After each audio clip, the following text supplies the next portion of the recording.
anxiety, right? And let me say this, if you have the grace to minister in that way, that's fine. But don't be a novice trying to minister in that way.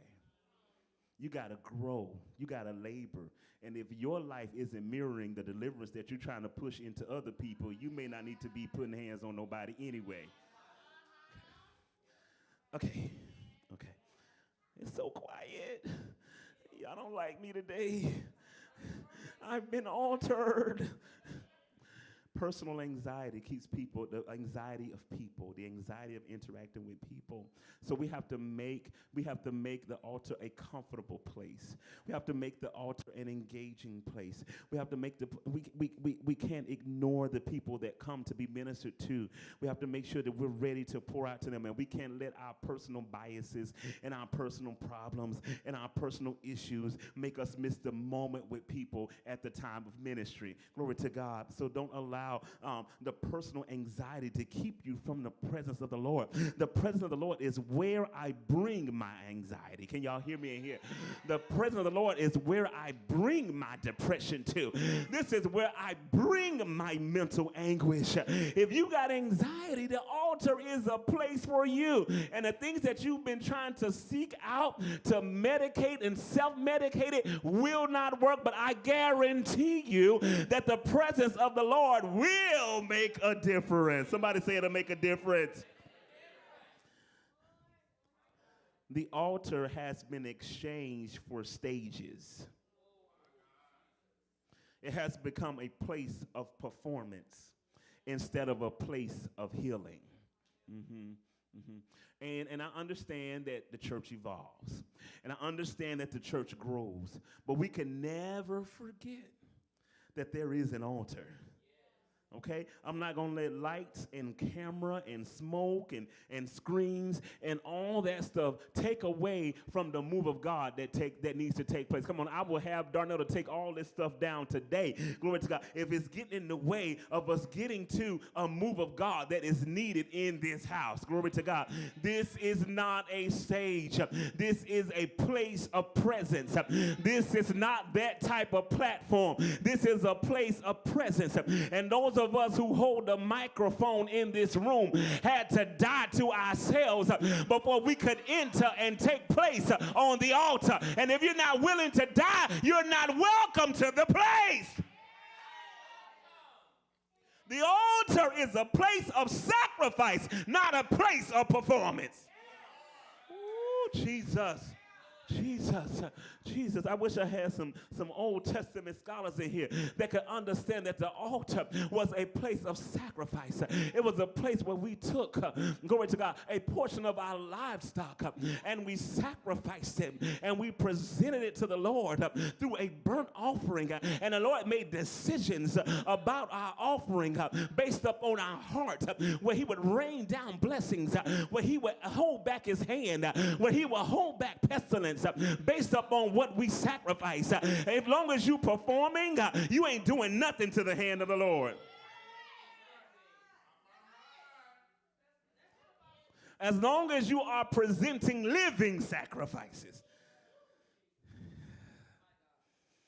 Those that haven't experienced slaughter. Those that are still very alive. Those that are living to their own will. Glory to God. The altar has been transitioned into money tables. It's a sense of income. You know, you always got a new scheme, a new plot to raise more money for you. Not the kingdom. We'll raise money for us and won't even tithe. We'll use the church to raise the money. All of our clientele comes from the church. All of our clientele comes from the church, glory to God. We wouldn't even have any customers if it wasn't for the church and the platform that you've been graced with, and we won't even sow a dime into the kingdom. We have to understand that everything we have belongs to him. It belongs to him. Help me, preacher, say it belongs to him. It belongs to him. I don't have no self-help program without him. I don't have a counseling firm without him. I don't have a restaurant without him. I don't have anything without him. I can't even make money without him. Without him, I can't even get out of the bed. Without him, I can't even think straight. So how dare I withhold what belongs to him anyway? This ain't no chance for you to get rich.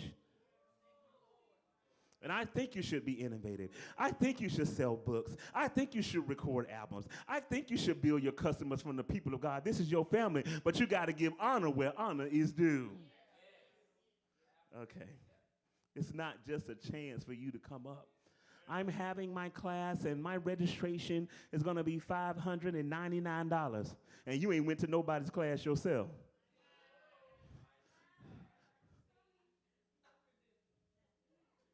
Who said that? That's right on point. Not one credential, not any instance of you being trained by anybody to do anything, but now you want the people in the church to pay $599 to join your class and get mad if we don't do it. Okay. All right. Y'all don't like this one. I'm sorry. I'm sorry. I'm almost out of here. Y'all stay with me just a little bit longer. Y'all all right? Say, I'm all right. I'm all right. Safe from Apostle Pace's sermon. Go ahead and place that on your timeline if you need to. Mark safe. Altar in Hebrew comes from the word misbeach. Somebody say misbeach. It means the place of slaughter. The first time we are introduced, I feel an anointing right there. The first time we are introduced to the altar in the chronological reading of the Bible is in Genesis 8:20. It reads, "And Noah builded an altar unto the Lord, and took of every clean beast and of every clean fowl, and offered burnt offerings on the altar. And the Lord smelled a sweet savor. And the Lord said in his heart, I will not again curse the ground anymore for man's sake, for the imagination of man's heart is evil from his youth. Neither will I again smite any more everything living, as I have done, while the earth remaineth, seed time and harvest, and cold and heat, and summer and winter, and day and night shall not cease." I'm going to read verse 20 and verse 21 again. "And Noah builded an altar unto the Lord." This is after the world has been destroyed by flood, right? "And Noah builded an altar unto the Lord." This is after a great devastation and losing everyone in the world and everything that they had gained. "And Noah builded an altar unto the Lord," after he had floated, glory to God, had to be laughed at and mocked at for believing the word of the Lord. "And Noah builded an altar unto the Lord." In your worst seasons, it's time to build an altar. In your hardest seasons, it's time to build an altar.